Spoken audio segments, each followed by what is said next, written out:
Le manque d'eau et les vagues de chaleur sont des effets perceptibles du changement climatique, des effets qui se répercutent sur les activités agricoles. Hadiambalou Fofana, chef d'entreprise agricole à Kindia, déplore cet état de fait.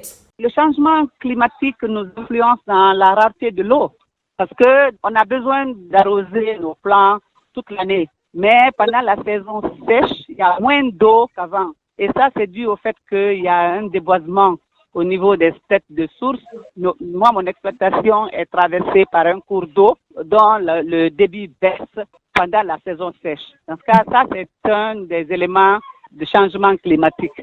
Deuxièmement, il y a la chaleur, parce que pendant la saison hivernale, aujourd'hui, on a des moments où il y a une forte chaleur et ça impacte sur les produits. Dans la préfecture de Kindia, la culture maraîchère est l'une des activités économiques génératrices de revenus des femmes. Mais à cause du dérèglement climatique et de ses corollaires, les rendements agricoles sont très faibles, ce qui impacte sur les conditions de vie de ces femmes. Dame Bangoura est présidente du groupement de femmes agricultrices.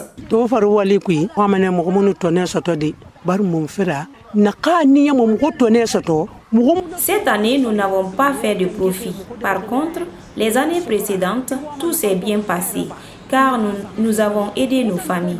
Nous, les femmes membres de ce groupement, nous sommes toutes des veuves avec nos enfants.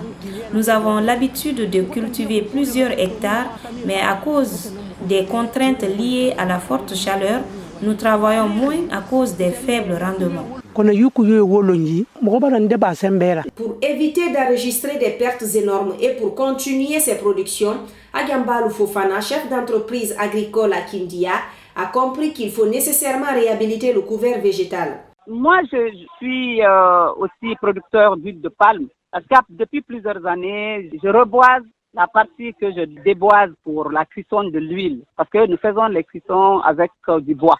Chaque année, je plante 5000 acacias mangium et du mélina pendant la saison hivernale pour nous permettre de restaurer le couvert. Deuxième solution, c'est que aujourd'hui, nous sommes en train d'installer une serre de production de légumes pour nous permettre de pouvoir gérer l'eau. Et en troisième lieu, j'ai utilisé du paillis plastique sur l'ananas et ça permet aussi de maintenir l'humidité sous les plants d'ananas. Conscient de l'impact du dérèglement climatique sur les rendements agricoles des femmes, le point focal genre et changement climatique du ministère de l'Environnement, des Eaux et Forêts, Beliga Koivogi, propose des pistes de solutions.